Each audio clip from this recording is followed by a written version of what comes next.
those who were at the masterclass will have heard about the moment that this shy Belfast boy wandered into the very first Word Factory and said, "Hello, I really like what you're doing, and would you like me to take some photos? And would you maybe like me to do a little bit of social media for you?" And how lucky I was, because he's done, you know, well, you all know, anybody who follows his blog, you know what he's been doing. But also the first tentative steps that Paul made as a writer, as a short story writer in reading his work was at the Word Factory. He's now been broadcast on Radio 4, been reading on Radio 5. His first novel is coming out next year, so it's been a real joy also to not only work with him, but see him emerging as a writer, which is what we would want for everybody who comes. So it's a great honour and pleasure to invite Paul McVeigh to read. I don't know what he's going to read, but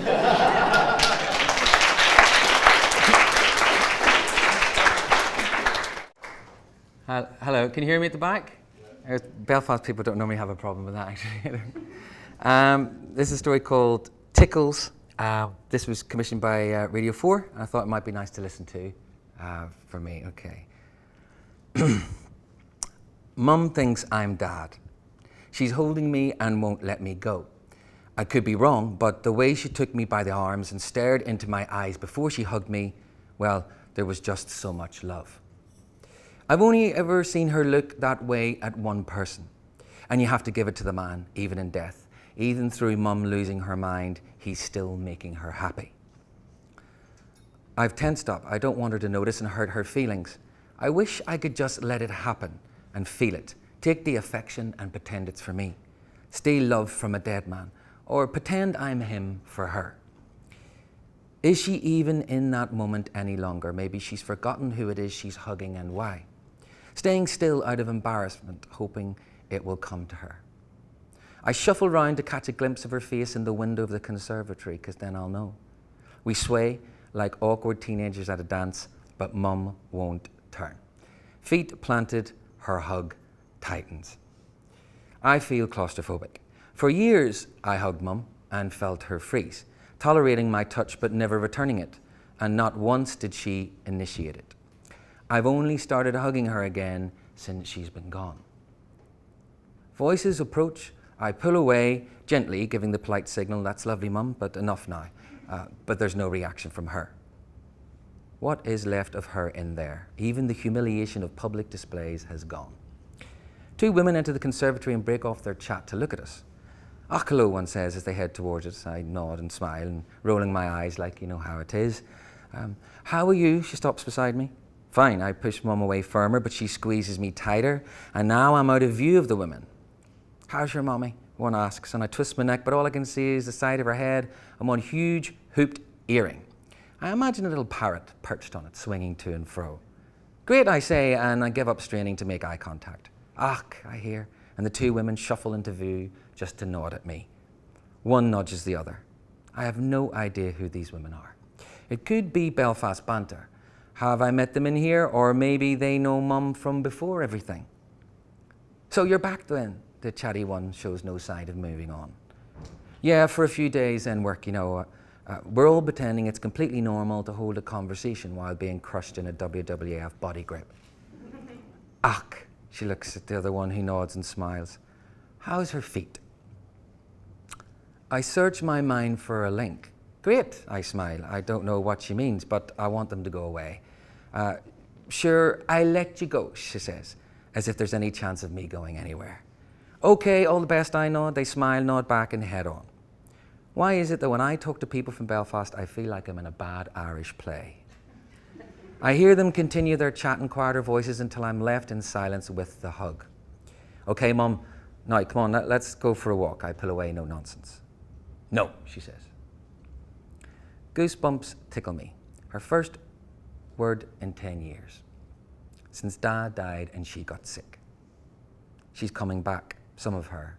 She thinks I'm Dad and she's coming back for him. She's holding on for dear life, afraid he'll leave her again. Or maybe that moment's past too, and she's afraid that if she stops hugging and pulls back, it won't be his face she sees. How heartbreaking for her it will be me. My shoulders have risen to my ears. I'm not enjoying this. I've had enough. Mum rubs my back. Oh God, it's not going to get funny, is it? If she does think I'm Dad, she might get frisky. So I breathe out long and slow like I've been taught. Mum gently strokes my back. I can just feel her fingertips through my shirt, tickling. Inside me, there are shifts and turns. I feel them, like a combination lock clicking into place.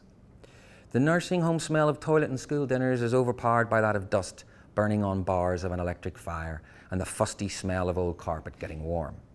I close my eyes and see dark red floral patterned wallpaper and a faded brown threadbare Persian-style rug on the floor. How's Mum's feet, I think. Ma's just in from work. Do your mummy's feet, she says, wrestling with her shoes. I turn on the electric fire with the plastic coal flickering from a spinning fan over a red bulb. The second her shoes are off, Mum collapses on the sofa like the shoes were a stopper and now the air's been let out of her. I'm in the kitchen filling the washing up basin with scalding hot water from the kettle, adding those mysterious healing salts from the cupboard under the sink. An old newspaper from the coal hole is placed on the floor between her feet. I fetch the special knife and the good towel that's still fluffy. I carry the heavy basin, water slushing up its sides. Be careful with that, wee boy, she says. My eyes widen, my tongue out of my mouth and my teeth clamped down on it. I did this to stop me daydreaming. Pain kept me present. Mum had taught me that many's a time with a slap. Are you trying to kill me? Ma shouts as her feet touch the water. And I laugh, and it brings me back into the nursing home. I laugh right into Mum's shoulder, and she hugs me tighter. And now I could cry. Hearing her voice again in my head, even when I dream of her, she's silent. I'd forgotten how she sounded, like people say they forget the faces of the dead. And now I have it, her, connected from just one word. How are your feet, Mum? I ask. She doesn't respond. I think about biting my tongue. Do I still do that? No. Through years of yoga and meditation, I've learned other ways to stay in the moment other than hurting myself. But breathing hadn't come to Belfast back then. Like olives, garlic, men pushing prams and women driving cars. I'm happier sort of settling into this holding. I mean, it's a nice thing to do for her if this is what she wants. So what if I'm pretending to be my dad, my dead dad? I mean, I've never heard of anyone doing it. I guess it's not the kind of thing people talk about. Will she say anything else? Not only now, but ever. I take my arm from around her shoulder and search for my phone in my pocket. Mum grabs my arm and puts it back around her. I'm just getting my phone, I say. I want to record her before I lose her again. No, she says. That's me told, I laugh. She spoke again, and I feel like a father, hearing his child's first words. That's just weird. Mummy, how's your feet? She doesn't answer. Mum's feet. Wow, they were seriously ugly. I mean, they could have been used on warning posters in GP surgeries for smoking, excessive drug use, or some flesh-eating virus caught from exotic travel. Bunions, corns, little toes the size of knuckles, and big toes with joints like elbows. I'm sitting on the carpet in the old house, the one I had to sell to keep Mum here. My legs wrapped around the basin, I'm staring at her. She's bright red, forehead sweating, and those mysterious salt have turned steam into magic vapor. She's under a spell, transported to paradise. I put my hands in the scalding water and lift a foot. I test an area of her heel by running a fingernail along it to see if the hard skin is softened and skin peels. With the knife, I scrape the hard skin, watching it curl like a hot spoon along a tub of ice cream. I do the thickest areas first on the heel and the ball of the foot, then the delicate areas at the side. I work until her skin's smooth and even squeaks. I hear voices walking past me in the nursing home, but I don't look up. Mum's tickling my back again, and I don't want to break it. What if she breaks it? Stops holding me. My lungs fold. Breathe. She might never hug me again. My body shrinks from the inside out, and she takes up the space, holding me tighter. Deep, slow breath in. This must be to do with Dad. She would be more here if he was still around in some way, a reminder of what she'd lived for. Maybe I could pretend to be him when I come. What am I saying? Deep, slow breath out. And another. If he was the reason she ended up here, isn't it possible I could use him to reverse it somehow? Even just a little. I know he's dead, but we had been expecting Dad to die. He had been disappearing from cancer for a few years, said our goodbyes a few times. The doctor said Mum's early onset of dementia was triggered by depression and grief. He didn't know that Mum lived for Dad.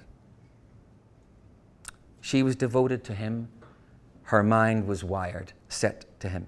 Pleasing him was behind everything she did. Her love for him was like a thick fog that made it hard for her to see anything else. Mum lost her mind when Dad died, but from the moment she met him, I don't think her mind was ever hers again. And when he died, her brain turned off, her body abandoned like a toy without its batteries. I come back from the kitchen with the talc to see Mum half asleep while sitting up on our sofa. Lie back, I say. I guide her, lifting her legs and her feet as she does. I sit, slipping under them, and rest those feet on my lap. I stroke her legs with my fingers. I kept my nails long, especially for it. Barely touching her, I run my nails along varicose veins like long purple branches, tickling her.